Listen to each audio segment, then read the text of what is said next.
Welcome to Health or Consequences. This is our inaugural podcast, a conversation on healthcare policy affecting Massachusetts that we plan to make a regular feature of the Codcast of Commonwealth Magazine. I'm John McDonough from the Harvard Chan School of Public Health. My partner in crime is Paul Haddis from the Tufts University School of Medicine and its Public Health program.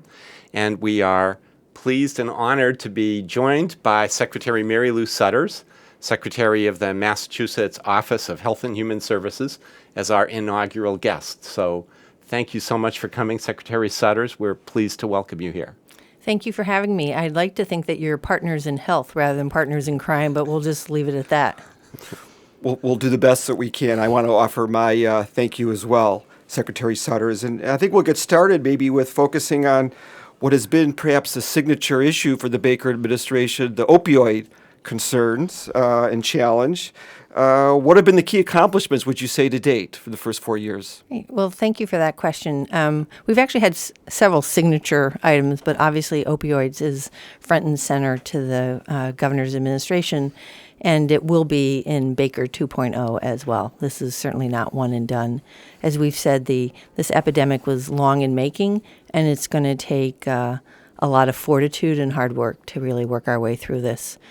The good news is I think that we have, for once and for all in the Commonwealth, defined addictions for what they are, which is a disease, and it's a chronically relapsing disease. You need to lean into people to help them get the treatment and supports they need to recover and not sort of walk away from them. The good news is for the first time, we've seen a slight decline in overdose deaths, 4%. So I say to people, it's not a victory lap. It is, a slight trend in the right direction. 30% reduction in opioid prescriptions.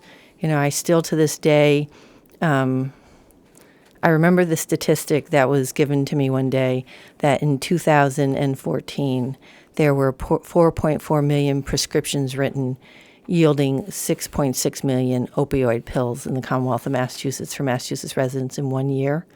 I mean, that's a phenomenal number. And so we have decreased that by 30%.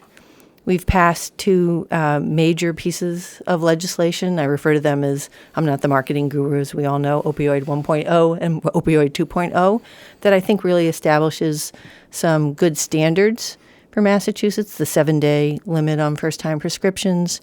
I think that the e-prescribing in 2020 for all prescriptions, the new PMP. I mean, I could go on. Mm-hmm. The threat that's out there so that's some of the good news. I think we've galvanized people's attention. You can't not talk about the opioid epidemic. We've certainly expanded access to treatment. We have a long ways to go. One of the threats out there is fentanyl.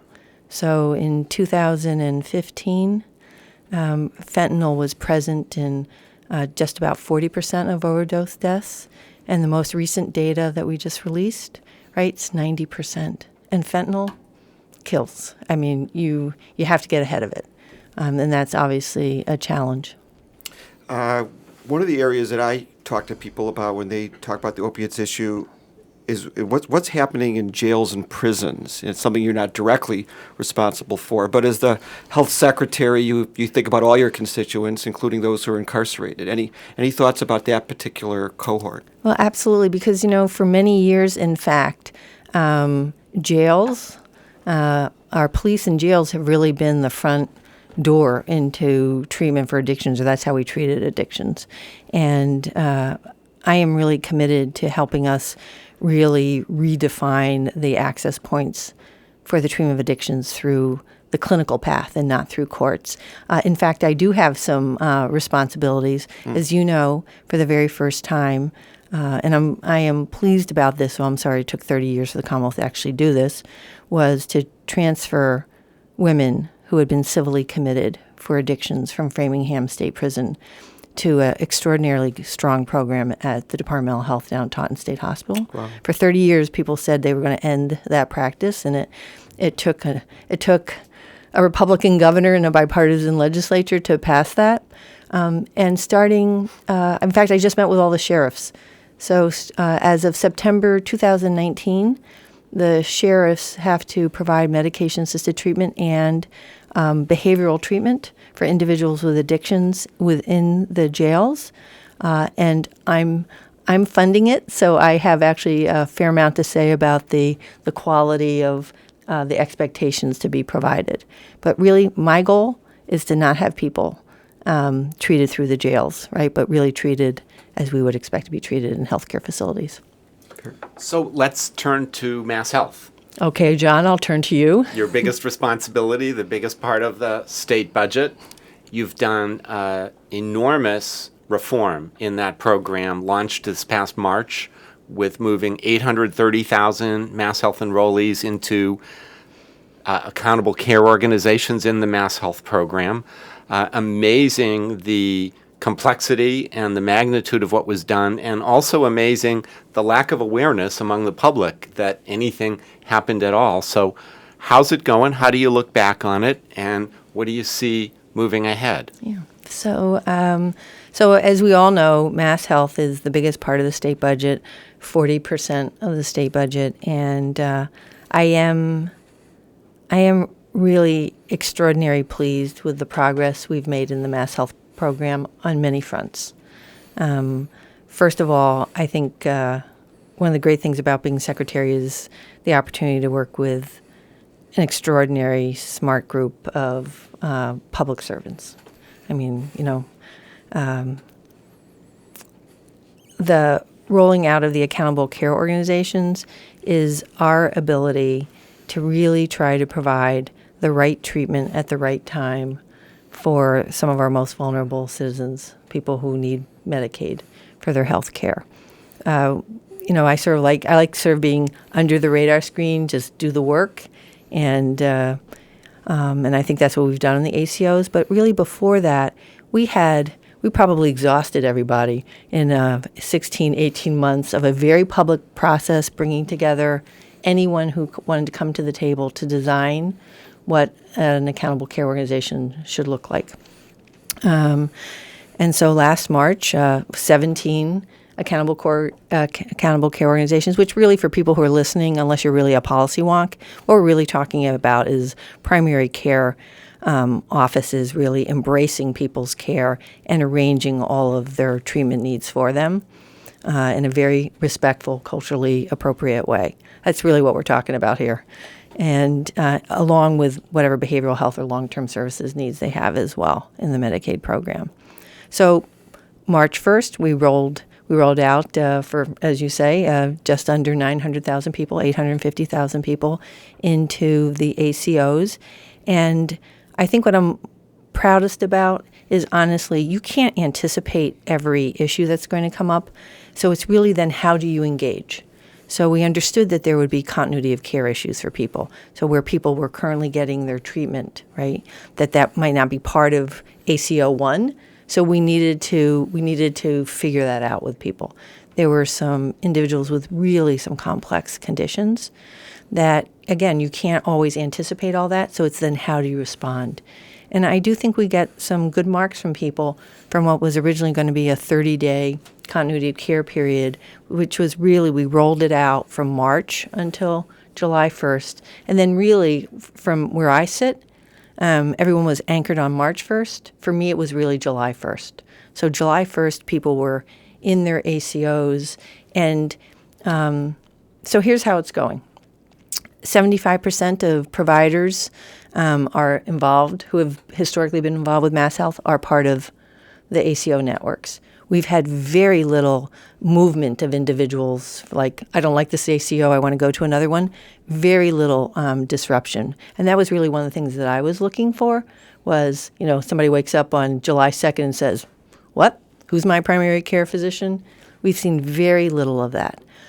So I am, I would say 6 months in, we don't hear a lot of noise. We're very intentional to keeping the ACOs very close in terms of, the hard part is sometimes not really in the design, which is hard. It's then in the implementation. And so I would say now we're in the heart of the implementation. So can we look ahead just a few years? Because these are always done in partnership with the federal government, and you do them through these things called 1115 waivers. Which I'll let you define. And that allows you to do funky different things with your Medicaid program than the federal statute allows.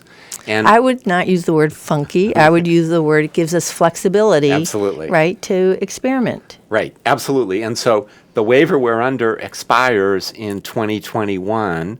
You must already have some people who are thinking about, will we need any waivers after 2021? What does the world look like when we get to 2021 as far as you can see right now? Because for a lot of the people who are involved in this, that's a big question in their minds. Right, so for us it's 2022, fiscal year 2022. Massachusetts has long existed using Medicaid waivers. We think that allows the state the flexibility to really meet what a state's needs are rather than all the federal rules, if you would.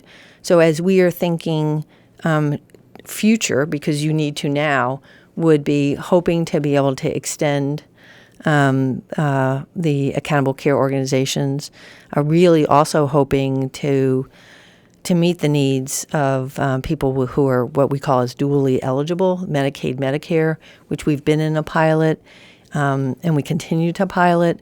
But that would really be, if we can figure out the financing of the Medicaid, Medicare, that would really become part of it. We will also probably extend for individuals with behavioral health conditions through the new guidance around extending for behavioral health services. And really trying to, John, honestly, really trying to integrate. I mean, I've been saying this for years, but truly integrate behavioral health within primary care with strong linkages to long-term services and supports, which makes the Medicaid program unique. And we're one of the few states that finally the federal government has given a waiver or permission on social determinants or people's context of their health, which is my favorite term, and that's just starting to roll out. So I'm really hoping, like, as we get close to renewing our waiver and engaging with the federal government, that we'll be able to take those pieces and really integrate this to what I would call people's whole health. Well, good luck with that, because it's such an enormous challenge. Let's turn to pharmaceuticals if we can, and go there by way of Mass Health. You tried to make a big change in terms of pharmaceutical payment policy and drug availability, and the federal government said no. Can you reflect on that, and what's the future in terms of trying to create some changes on pharmaceutical policy in Mass Health and beyond Mass Health? So Medicaid, unlike commercial plans, doesn't have the same set of tools available to try to negotiate directly with manufacturers. And quite frankly, and we've been honest about this, we were really disappointed in the federal government denial of the Massachusetts waiver application. We won't get into the details because, again, four of us will like the argument, but no one else will. It was completely legal, what we had proposed. And what the heart of it was, how do we negotiate with the drugs that have no competition? I mean, I'm very proud of what we've done in the Mass Health program around hepatitis C, for example.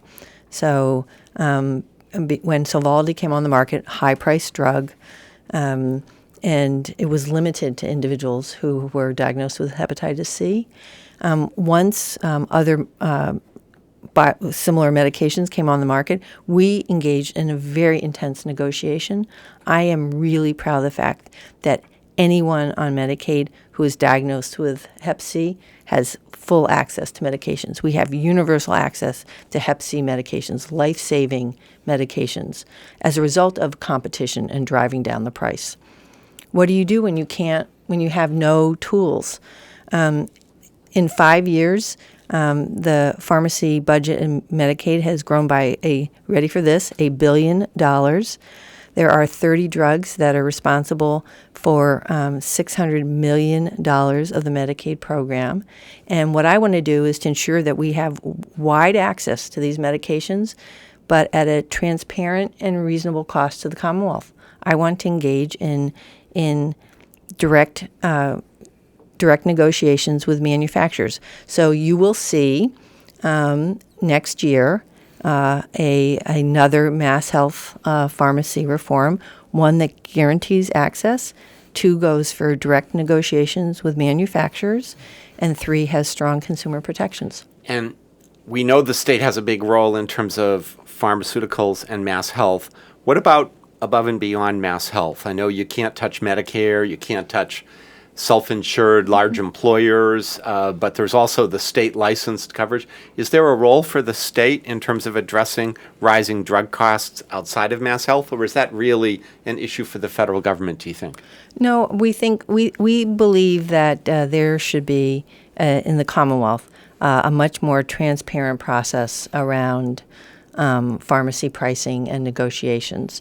And I think the legislature, both bills last year, took some steps at it, and I think both the administration and the legislature will come back at healthcare reform and pharmacy in particular. Okay. Paul? Let's talk a little bit more then about the private market as we turn in that direction. And the breadth of your job, you sit as the not only on the Health Policy Commission as a commissioner, but chair the connector board and involved with CHIA. So there's a whole range of market issues about mergers and consolidations, pricing, price variation, community hospital challenges, overall cost and affordability. I think you just summed up healthcare. There we go. Let's start with the most recent transaction, though, BI Leahy. How did you feel about the way it came out, as well as how the government agencies that were involved interacted with each other to get the result that we got? So I am pleased with the outcome in the sense of I think that the work that the Health Policy Commission did on the cost trends market, I think that the work that we did with the Department of Public Health in reopening the determination of need to add additional requirements, very specific requirements, and extending the oversight of the Department of Public Health to 10 years. Which is, I think, the first time ever we have really been that long. To really extend oversight, because this is new. This is in many ways the first big merger, right, since the Partners merger, however many years ago. We worked very closely with the Attorney General's office to sort of ensure sort of the work that we were doing in the Department of Public Health was consistent with where the Attorney General was going. So I really saw this as HPC sort of laying the foundation, the Department of Public Health reopening its regulatory oversight, and then the Attorney General building on top of that. There's no question we now have a duopoly. There's a lot of talk about duopolies. Well, I think we now have this obligation to measure the impact of what does it mean to have 2 strong systems in terms of trying to constrain prices. Beyond the price issue for a moment, both the HPC and the Attorney General expressed some concern about other providers, not partners, but some of our community hospitals or others in the system. Are you worried about them? Not only because of this transaction, but just sort of going forward at this point? So I do think that in the Attorney General's conditions that they settled with BI Leahy, certainly within that market up in the Merrimack Valley, north of Boston market, I do think that she put in some good protections.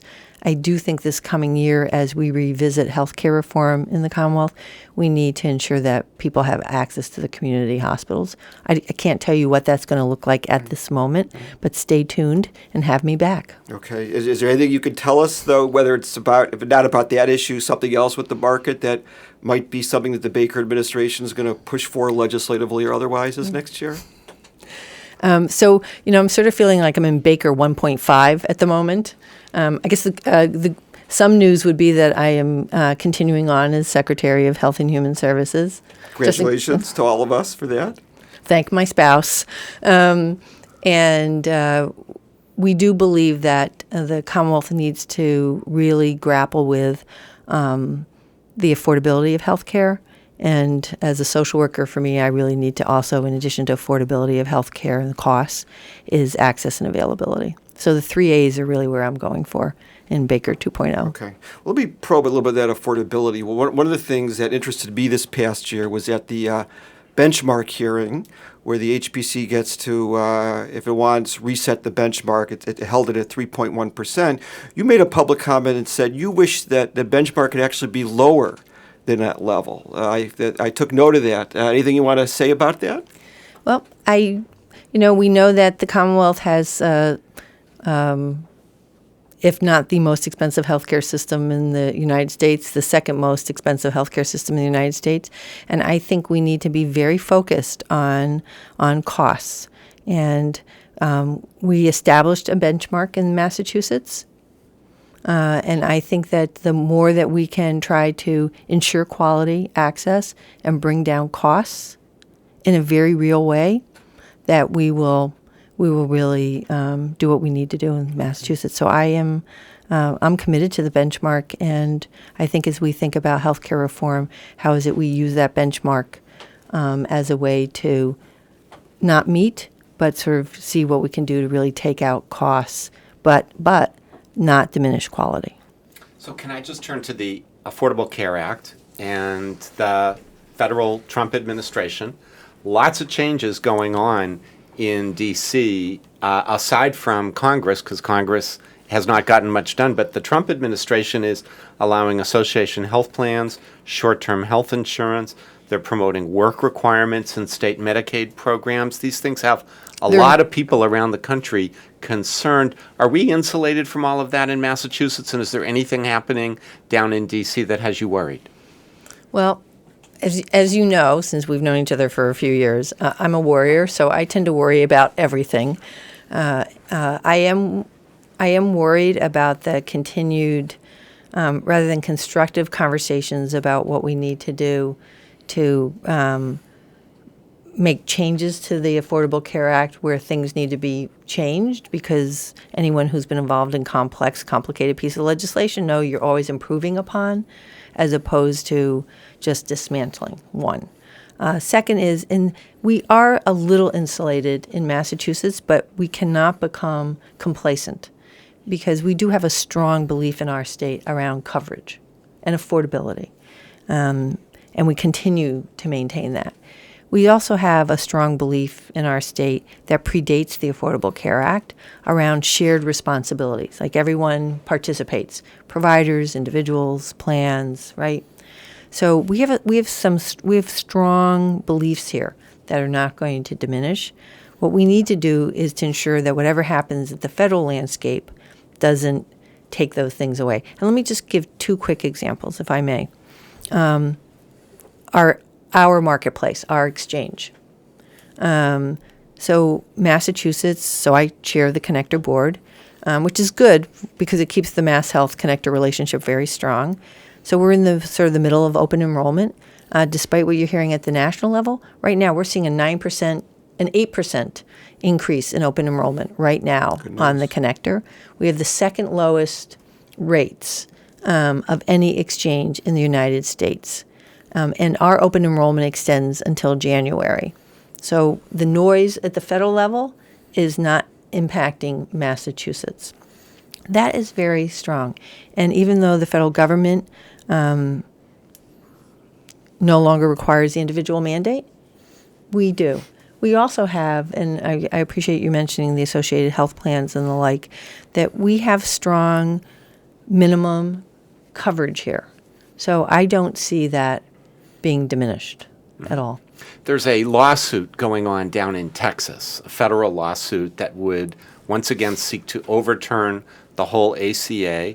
It appears like it's going to get a favorable ruling any day in the district court, and probably through the appeals court that it would be routed to.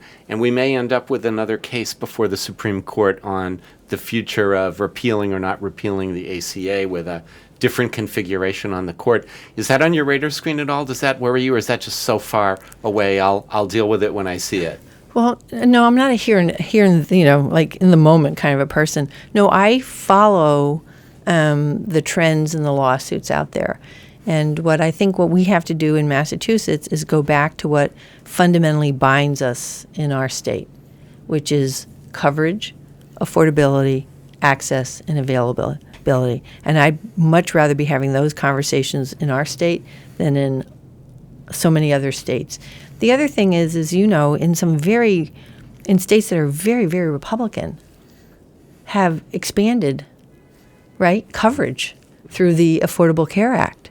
I mean, if you had said to me, right, Kansas, Oklahoma, I'm not going to get all my states right. Nebraska. Idaho, Utah. So at some point there might be this momentum where you really can't just completely dismantle. So last topic is a favorite of yours, mental health. You were the commissioner of mental health, and it's still your passion, and thank you for that.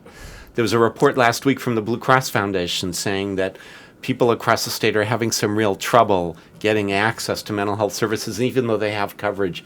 Any thoughts about that and what could be done? It's not just a passion of mine. I don't know how you can talk about health without talking about both oral and behavioral health and physical health, quite frankly.